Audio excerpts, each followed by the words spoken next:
વડોદરામાં શ્રાવણ માસના પ્રારંભે માંજલપુરના શ્રી કુબેરેશ્વર મહાદેવ મંદિર ખાતે શિવ ભક્તો વહેલી સવારથી દર્શનાર્થે ઉમટી પડ્યા હતા। શ્રાવણ માસનો આજથી શુભારંભ થયો છે। દેવાધિદેવ મહાદેવની આરાધનાના મહાપર્વમાં શહેરના માંજલપુર વિસ્તારમાં આવેલ કુબેરેશ્વર મહાદેવ મંદિર ખાતે શિવ ભક્તોનો માનો મહેરામણ જોવા મળ્યો હતો। આજથી દેવાધિદેવ મહાદેવના પવિત્ર શ્રાવણ માસની શરૂઆત થઈ ગઈ છે અને યુગાનુયુગ આજે સોમવારથી જ શ્રાવણ માસનો પ્રારંભ થયો છે। ત્યારે સવારથી શિવાલયો ખાતે ભક્તો ઉમટી પડ્યા છે। શહેરના માંજલપુર વિસ્તારમાં આવેલ કુબેરેશ્વર મહાદેવ મંદિર ખાતે વહેલી સવારથી જ શિવ ભક્તો ઉમટી પડ્યા હતા અને ભગવાન ભોલેનાથનો અભિષેક સાથે પૂજા અર્ચના કરવામાં આવી હતી। આ વર્ષે 5 સોમવાર આવ્યા છે। શ્રાવણ માસનો પ્રારંભ શિવજીના પ્રિય એવા સોમવારથી થયો છે અને સમાપ્તિ પણ સોમવારે થશે।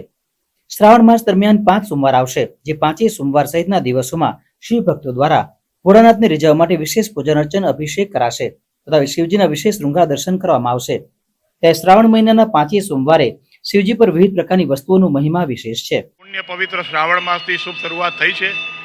આજથી દરેક શિવાલયોમાં ભાવિક ભક્તો ભગવાન શિવજીનું આરાધન કરશે, ભગવાનને અભિષેક કરશે, બિલ્વપત્ર ચડાવશે અને ઓમ નમઃ શિવાય અથવા મહામૃત્યુંજય મંત્રનો જાપ કરશે।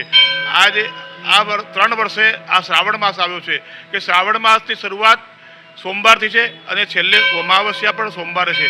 આ શ્રાવણ માસમાં 5 સોમવાર છે। આજના દિવસે ભગવાન મહાદેવજીને ચોખાથી અભિષેક કરવાનું બહુ મહત્વ છે। ઘરમાં ધન ધાન્ય સમૃદ્ધિ સુખ સમૃદ્ધિ માટે કલ્યાણ માટે આજના દિવસે ભગવાન મહાદેવજીને ચોખાથી અભિષેક કરો તો એનું અનંત પુણ્ય મળશે અને પરિવારમાં સુખ સમૃદ્ધિ વધશે।